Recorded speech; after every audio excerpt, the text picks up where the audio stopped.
Assalamualaikum warahmatullahi wabarakatuh. Perkenalkan, nama saya Radino Arisa, NIM 20410501026. Saya dari kelompok 11. Di sini saya akan menjelaskan tentang pengertian bank.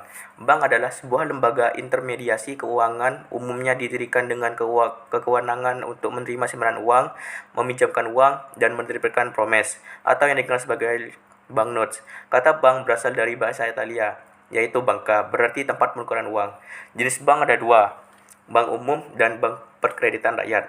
Bank umum adalah bank yang pengumpulan dananya terutama menerima simpanan dalam bentuk giro dan deposito dalam usahanya, terutama dalam memberikan kredit jangka pendek.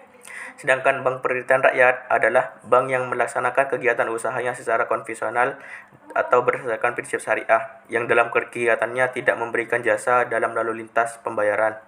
Laporan keuangan. Laporan keuangan bagi suatu perusahaan hanyalah sebagai alat penguji dari pengerjaan bagian pembukuan. Tetapi untuk selanjutnya, laporan keuangan tidak hanya sebagai alat penguji, tetapi juga sebagai dasar untuk dapat menentukan atau menilai posisi keuangan perusahaan tersebut. Jenis laporan keuangan dibagi menjadi 5. Neraca. Neraca yaitu bank menyajikan aktiva dan kewajiban dalam neraca berdasarkan karakteristik dan disusun berdasarkan urutan likuiditasnya. 2. Laporan laba dan rugi.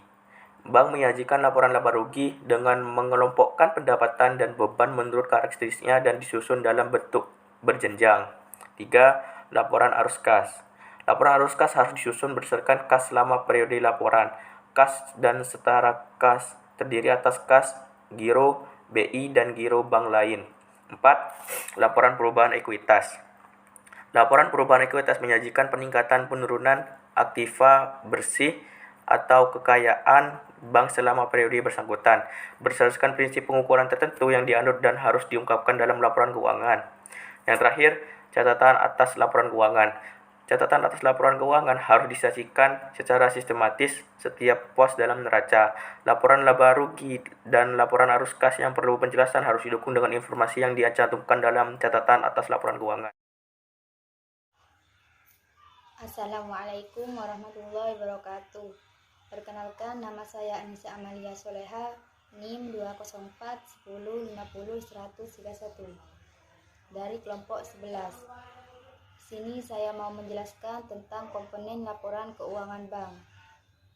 Dalam sebuah bank, membuat laporan keuangan harus dilakukan dan harus terdapat beberapa komponen laporan keuangan.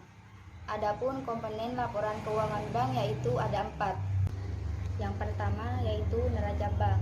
Laporan neraca ini merupakan sebuah laporan mengenai jumlah harta atau kekayaan, jumlah modal, juga jumlah kewajiban atau hutang dari sebuah bank.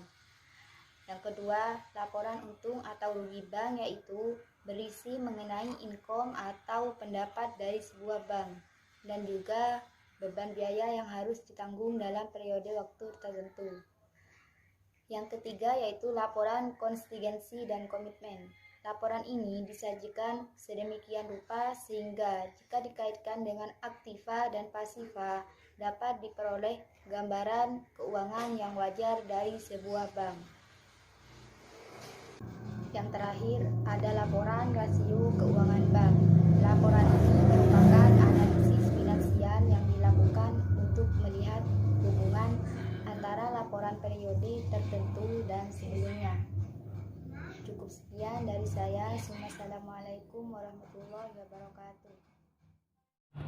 Assalamualaikum warahmatullahi wabarakatuh. Nama saya Rianita Putri Aji dengan NIM 2041050100052. Di sini saya akan membahas tentang jenis-jenis kode perkiraan akuntansi. Yang pertama, ada kode numerial, yaitu cara pengkodean perkiraan akuntansi berdasarkan nomor secara berurutan. Pada sistem ini, pemberian kode terhadap perkiraan dapat dilakukan secara mudah dan bebas.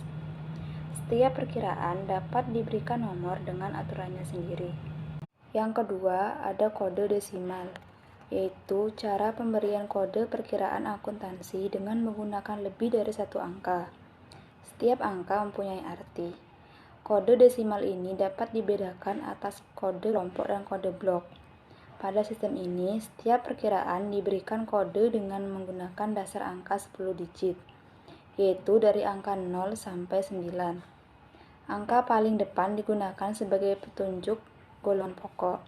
Selanjutnya, untuk tiap anak golongan ditambah angka lagi 10. Yang ketiga adalah mnemonik, artinya mudah diingat. Jadi, pada sistem ini, pemberian kode dilakukan dengan tanda yang mudah diingat. Namun, biasanya pada sistem mnemonik, kode perkiraan yang digunakan adalah huruf-huruf. Paling lazim digunakan inisial dari suatu kata. Misalnya, A untuk aktiva dan H untuk hutang. Dan yang terakhir ada kombinasi huruf dan angka. Artinya, pada sistem ini setiap perkiraan diberi kode dengan menggunakan huruf dan nomor. Keduanya dipadukan untuk membentuk kode tertentu. Sekian dari kelompok kami, mohon maaf apabila ada kekurangan dan kesalahan kata. Wassalamualaikum warahmatullahi wabarakatuh.